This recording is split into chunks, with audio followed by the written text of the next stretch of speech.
One land, two stories. In the heart of the Middle East, a tiny strip of land barely visible on a world map has for millennia been the epicenter of faith, the cradle of civilizations, a crossroads for empires, and, in the modern era, the stage for one of the most prolonged and complex conflicts in our history. This is the story of Israel and Palestine, a story that cannot be told as a simple border dispute, but as the culmination of centuries of history, theology, mass migrations, and national aspirations that have collided head-on and tragically. To understand the deep, convoluted roots of this conflict, it is imperative to cast aside prejudices, the tyranny of recent headlines, and embark on a journey through time, a journey to explore the multiple layers of identity, memory, and grievance that have shaped this land, and the two peoples who claim it as their inalienable home. For the Jewish people, this is Eretz Israel, the land of Israel, the epicenter of their spiritual and national existence, the land promised by God to their patriarch Abraham over 3,000 years ago. It is the place where Kings David and Solomon forged a kingdom, where two sacred temples were erected and fell in Jerusalem, the cardinal point toward which Jews worldwide have directed their prayers during 2 millennia of exile. The Jewish narrative is one of return, of an unbreakable connection across time and space, of an ancestral promise finally fulfilled against all odds. For the Palestinian people, this is Philistin, their ancestral homeland, a land inhabited, cultivated, and defined by their ancestors for countless generations. Their narrative is not one of return, but of continuity, of an uninterrupted presence that has absorbed the influences of innumerable cultures: Canaanite, Philistine, Roman, Byzantine, Arab, forging a unique identity inseparable from the landscape of olive groves, hills, and deserts. It is a story of rootedness, of a life that unfolded on its own terms, until external forces imposed a new reality that threatened to erase them from their own map. This documentary seeks to illuminate the arduous path that has led to the current situation. It does not pretend to offer easy solutions, for none exist. Its goal is to provide context, to unravel the chronology of events, and to present the parallel, often mutually exclusive, narratives of two peoples whose shared tragedy is that their dream of national self-determination is inextricably linked to the same sacred piece of land. From divine promises to political declarations, from the rise of nationalism to the present stalemate, this is the story of how one of the deepest wounds of the modern world was forged. Act 1. Ancient Promises and Shifting Homes. To find the origin of the claims, we must go back to antiquity. Jewish tradition places its beginnings in the covenant between God and Abraham, which led him to the land of Canaan. Centuries later, after the exodus from Egypt, led by Moses, the tribes of Israel consolidated into a kingdom. King David, approximately 3,000 years ago, conquered Jerusalem and made it his capital, and his son Solomon built the first temple there, the center of Jewish religious and national life. This temple was destroyed by the Babylonians in 586 BC, leading to a first exile. Although many returned and built the second temple, Jewish sovereignty was ephemeral, with successive dominations by the Persians, Greeks, and finally the Romans. The Jewish revolt against Rome culminated in a catastrophe. In 70 AD, the Roman legions, under the command of the future Emperor Titus, sacked Jerusalem and destroyed the Second Temple, a traumatic event of which only the Western Wall, known as the Wailing Wall, remains. A second revolt, that of Bar Kokhba in 135 AD, was crushed with even greater brutality. Emperor Hadrian expelled the Jews from Jerusalem, renamed the city Aelia Capitolina, and changed the name of the province of Judea to Syria-Palestina, in a deliberate attempt to erase the Jewish connection to the land. Thus began the Great Diaspora, the dispersion of the Jewish people throughout the world. Despite the distance, the centrality of Zion and the longing for return became a pillar of Jewish identity, codified in their rituals, prayers, and festivals. Next year in Jerusalem became a mantra that resonated through the centuries. Meanwhile, the land itself did not remain empty. It continued to be inhabited and transformed by the currents of history. After the division of the Roman Empire, Palestine became a center of Christianity under the Byzantine Empire. But a fundamental change occurred in the 7th century with the expansion of Islam. In the year 638, Arab Muslim armies conquered Jerusalem. For Islam, this land was also sacred. The Quran narrates the Prophet Muhammad's night journey to Jerusalem, from where he ascended to heaven, an event commemorated by the Dome of the Rock and the Al-Aqsa Mosque, built on the same mount where the Jewish temple stood. Under the successive Arab caliphates, the region underwent a process of Arabization and Islamization. The Arabic language became dominant, and the majority of the local population, composed of descendants of the ancient inhabitants, as well as settlers and converts from various eras, gradually adopted Islam. This is the basis of the Palestinian narrative of continuity. Their ancestors, they argue, are not necessarily the Arab conquerors, but the indigenous people of the land who over the centuries adopted the Arabic language and culture. Their identity is tied to the land through a constant physical presence. The arrival of the European Crusaders in 1099 marked a violent interlude, but Muslim rule was restored by Saladin and later consolidated by the Mamluks. Finally, in 1517, the region was absorbed into the vast and multi-ethnic Ottoman Empire. During the 400 years of Ottoman rule, Palestine was a relatively quiet region, divided into several administrative districts.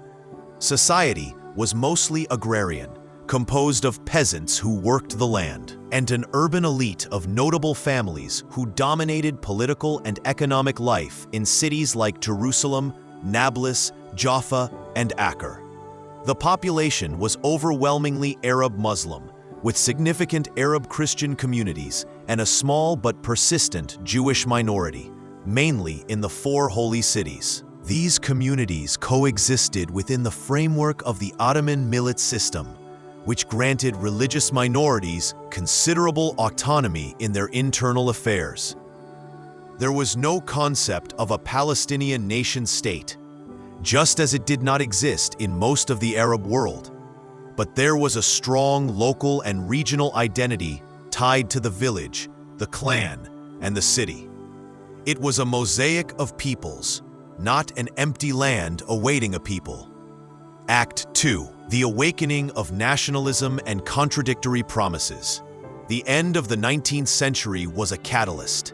In Europe, the Jewish question worsened. Pogroms in the Russian Empire and the Dreyfus affair in France, where a Jewish officer was falsely accused of treason, convinced many Jews that assimilation was an illusion and that the only solution to endemic anti-Semitism was the creation of their own state. This was the context in which Theodor Herzl, an Austro-Hungarian journalist, wrote The Jewish State in 1896 and organized the first Zionist Congress in Basel in 1897.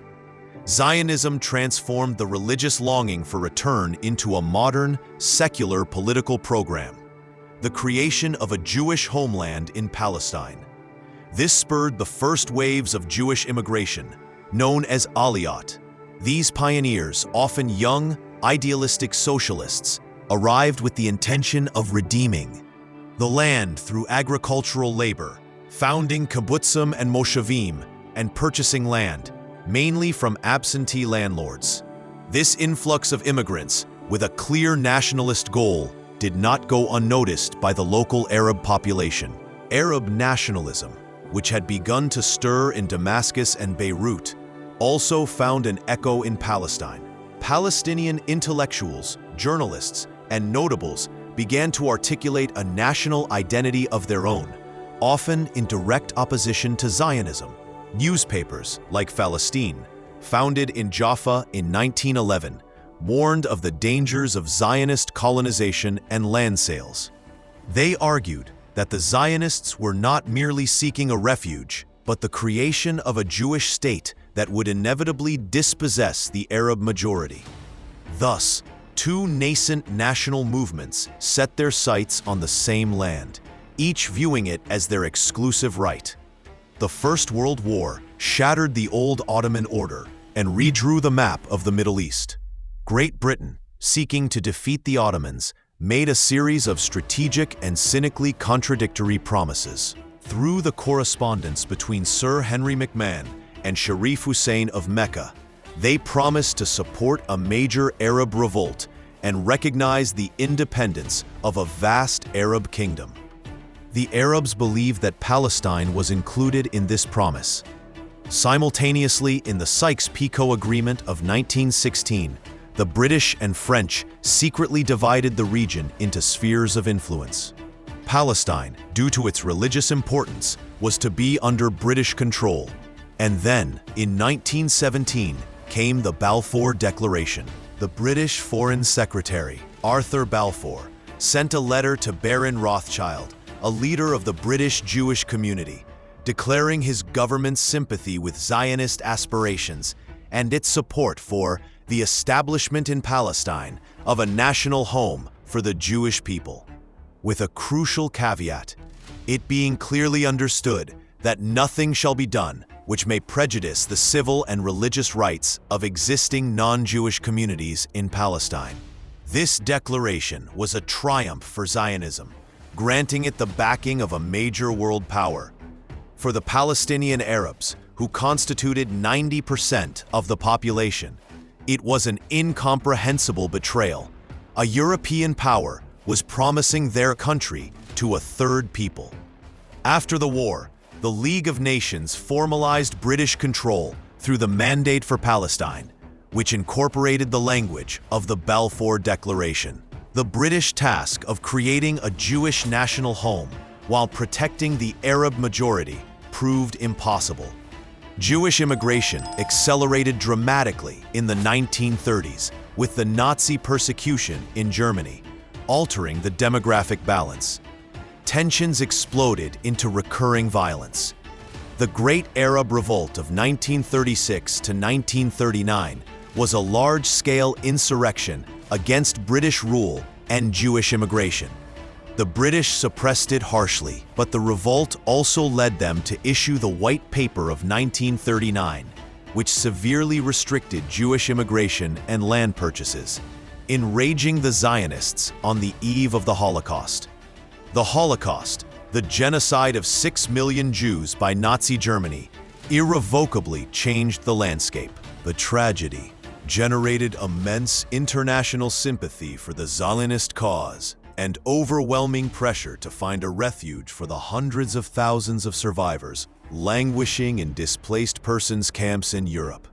Great Britain, weakened by the Second World War and facing a growing insurgency from both Jewish paramilitary groups and Arab resistance, declared itself unable to resolve the dilemma and in 1947 handed the problem over to the newly created United Nations. The UN formed a special committee that recommended the partition of Palestine into two states, one Arab and one Jewish, with a special international status for Jerusalem and its surroundings. On November 29, 1947, the UN General Assembly approved Resolution 181, the Partition Plan. The Jewish Agency, representing the Jewish community, accepted the plan despite the difficult borders and the exclusion of Jerusalem. It was the opportunity to achieve sovereignty. The Arab and Palestinian leaders unanimously and vehemently rejected the plan. They argued that the UN had no right to partition their country, and that the plan granted the Jewish minority 56% of the territory, including the most fertile lands. The approval of the resolution triggered a civil war in Palestine between the Arab and Jewish communities, months before the British Mandate ended. Act 3. The Catastrophe and the Birth of Israel. On May 14, 1948, David Ben-Gurion read the Declaration of Independence of the State of Israel in Tel Aviv. The British forces completed their withdrawal the next day. Hours later, the armies of Egypt, Transjordan, Syria, Lebanon, and Iraq crossed the borders to restore order and, in practice, destroy the nascent Jewish state. Thus began the First Arab-Israeli War of 1948. For the Israelis, this was their war of independence, a desperate struggle for survival against overwhelming odds. For the Palestinians, it was the Nakba, the catastrophe. During the war, the better organized and motivated Israeli forces not only defended their territory, but expanded it, conquering areas assigned to the Arab state in the partition plan. The war had a devastating demographic impact. Between 700,000 and 750,000 Palestinians fled or were expelled from their homes in the areas that became Israel. The historical controversy over whether they fled on the orders of Arab leaders or were systematically expelled by Israeli forces persists, but the result is indisputable. The majority of the Arab population of what became Israel was transformed into a mass of stateless refugees. Hundreds of Palestinian villages were destroyed. The Nakba is not just a memory. It is an open wound that defines Palestinian identity and the core of their claim to the right of return. At the end of the war in 1949, Israel controlled 78% of historic Palestine. The remaining territories were divided. The Gaza Strip came under Egyptian military administration, and the West Bank, including the Old City of Jerusalem, was annexed by Transjordan, which was renamed Jordan. No Palestinian state was created. The Arab world, humiliated by the defeat, refused to recognize Israel, perpetuating a state of war. The conflict entered a new phase. In 1964, the Palestine Liberation Organization was founded in Cairo, with the goal of liberating Palestine through armed struggle. Meanwhile, tensions on Israel's borders never ceased. In 1967, after weeks of growing tension, threats, the expulsion of UN peacekeeping forces by Egyptian President Gamal Abdel Nasser, and the blockade of the Straits of Tiran, Israel launched a massive preemptive airstrike against Egypt, destroying its air force on the ground. In the following 6 days, in a lightning war, the Israel Defense Forces achieved a stunning victory. They defeated the combined armies of Egypt, Jordan, and Syria, and conquered the Sinai Peninsula and the Gaza Strip from Egypt, the Golan Heights from Syria, and, crucially, the West Bank and East Jerusalem from Jordan.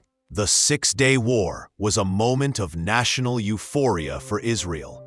The reunification of Jerusalem, with the capture of the Old City and the Western Wall, had a messianic significance for many Jews. However, the victory brought with it a demographic and moral problem that persists to this day. Israel became an occupying power, ruling over more than 1 million Palestinians in the West Bank and Gaza. UN Security Council Resolution 242, passed after the war, established the principle of land for peace, calling for Israel's withdrawal from occupied territories in exchange for recognition and peace with its neighbors. This resolution would become the cornerstone of all future diplomacy, but its implementation has been elusive. The Arab response to the 1967 defeat was the Khartoum Resolution, with its 3 no's: no peace with Israel, no recognition of Israel, no negotiations with Israel. However, The reality of the occupation and the military humiliation led Egypt and Syria to plan a new war. On October 6, 1973, on Yom Kippur, the holiest day of the Jewish calendar, they launched a coordinated surprise attack. The initial assault was a devastating success, catching Israel by surprise and causing heavy casualties.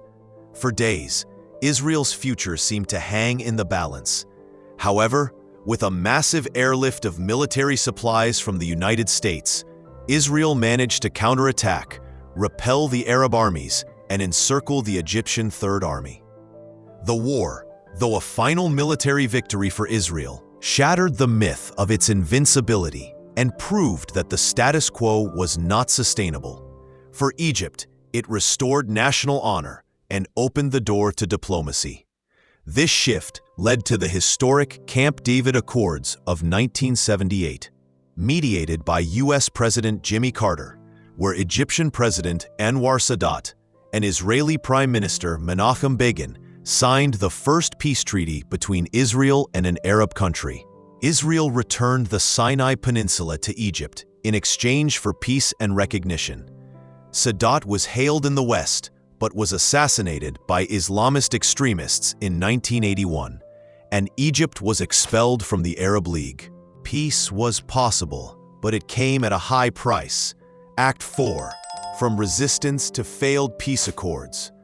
With Egypt out of the military equation, the focus of the conflict shifted from wars between states to the struggle between Israelis and Palestinians within the occupied territories.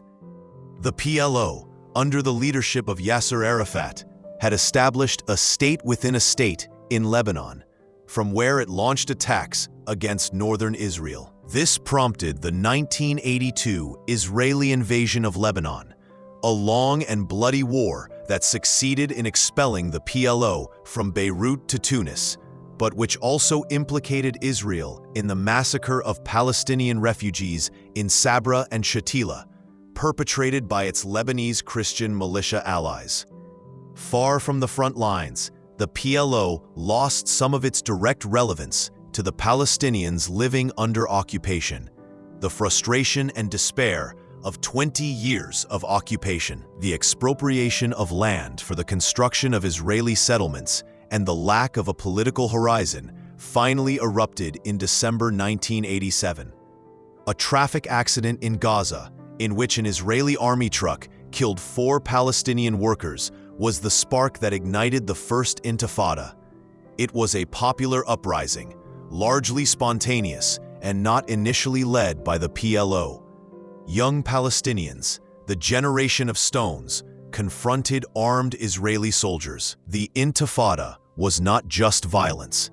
It was a movement of massive civil disobedience, strikes, boycotts of Israeli products, creation of self-help networks.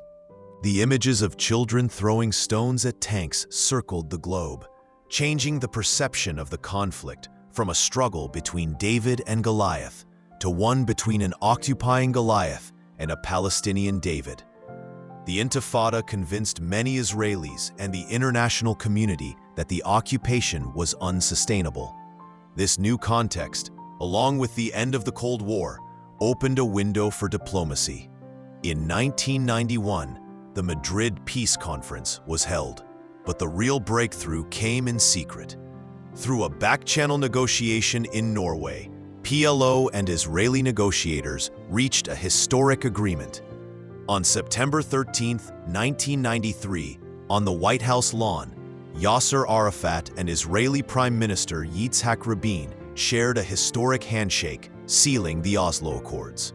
The Accords established a framework for Palestinian autonomy and a gradual withdrawal of Israeli forces from parts of Gaza and the West Bank. The Palestinian National Authority was created to govern these areas, with Arafat as its president. It was a 5-year interim agreement, during which the most contentious issues would be negotiated: the status of Jerusalem, final borders, Israeli settlements, and the fate of Palestinian refugees. For the first time, a 2-state solution seemed possible. However, the optimism quickly faded. The process was attacked by extremists on both sides. Palestinian Islamist groups like Hamas and Islamic Jihad launched a campaign of suicide bombings against Israeli civilians, seeking to derail the peace process. On the Israeli side, opposition from the religious and nationalist right was fierce. On November 4, 1995, at the end of a massive peace rally in Tel Aviv, Prime Minister Yitzhak Rabin was assassinated by a Jewish extremist, Yigal Amir, who opposed the Accords. Rabin's assassination was a devastating blow to the peace process. His successor, Shimon Peres, lost the 1996 election to Benjamin Netanyahu, an outspoken critic of Oslo. Although negotiations continued intermittently, trust had eroded. The expansion of Israeli settlements in the West Bank continued, undermining Palestinian belief in Israel's sincerity. The core issues were never resolved. In 2000, at Camp David, U.S. President Bill Clinton convened a final summit between Israeli Prime Minister Ehud Barak and Yasser Arafat. Barak made an unprecedented offer, which included a Palestinian state in most of the West Bank and Gaza, and shared sovereignty in Jerusalem. Arafat rejected it, arguing it was not enough, especially regarding Jerusalem and the refugees. The summit failed. A few weeks later, Israeli opposition leader Ariel Sharon made a provocative visit to the Temple Mount in Jerusalem. The visit triggered massive protests that quickly escalated into the Second Intifada. This was much more violent and militarized than the first. It was characterized by a wave of Palestinian suicide bombings in Israeli buses, cafes, and markets, and a large-scale Israeli military response, which included the reoccupation of Palestinian cities and the construction of a controversial separation wall or barrier in the West Bank. The violence of the Second Intifada, which lasted about 5 years, left thousands dead on both sides and definitively buried the hope born in Oslo. Act 5. A conflict with no end in sight. The Second Intifada transformed the landscape. In 2005, Israeli Prime Minister Ariel Sharon executed a plan of unilateral disengagement from the Gaza Strip, dismantling all settlements and withdrawing all military forces. The move was traumatic for Israel, but was conceived as a way to improve its security. However, the power vacuum in Gaza led to an internal Palestinian struggle. In the 2006 legislative elections, the Islamist group Hamas, which does not recognize Israel and advocates for armed struggle, won a surprising victory. A year later, in 2007, Hamas took full control of Gaza by force, ousting Fatah, the party of the Palestinian Authority. Since then, the Palestinian people have been politically and geographically divided. The internationally recognized Palestinian Authority governs in a limited capacity in parts of the West Bank, while Hamas controls the Gaza Strip. In response to the Hamas takeover, Israel and Egypt imposed a strict land, air, and sea blockade on Gaza, which has devastated its economy and created a humanitarian crisis. The Strip has become the focus of repeated cycles of violence, with several wars between Israel and Hamas that have caused enormous destruction and loss of life, primarily Palestinian. In the West Bank, the reality is one of prolonged occupation. The lives of Palestinians are marked by Israeli army checkpoints, military incursions, restrictions on movement, and settler violence. The expansion of Israeli settlements has continued, creating facts on the ground that, according to many observers, make the creation of a contiguous and viable Palestinian state increasingly difficult, if not impossible. The formal peace process is in a comatose state. The last serious negotiations failed in 2014. The two-state solution, while still the official position of most of the international community, seems more like a diplomatic formula than a real possibility. Alternative ideas have emerged, such as a confederation or a single binational state, but none has significant support on either side. Meanwhile, the regional context has changed. The Abraham Accords, mediated by the United States in 2020, normalized relations between Israel and several Arab countries, such as the United Arab Emirates and Bahrain. These agreements, driven by economic interests and a shared strategic alliance against Iran, have broken the old Arab consensus that peace with Israel was only possible after the creation of a Palestinian state. For many Palestinians, this has been a new betrayal, leaving them more isolated than ever. Today, the conflict between Israel and Palestine persists, entrenched and transformed. The core issues, the status of Jerusalem, settlements, borders, refugees, and security, remain unresolved. But the context is now bleaker. Mutual distrust is abysmal. The new generations of Israelis and Palestinians have grown up without any significant contact with the other side, knowing each other only through the prism of conflict, fear, and hatred. The history of this land is a tragedy of two just and compelling national narratives that have become mutually exclusive.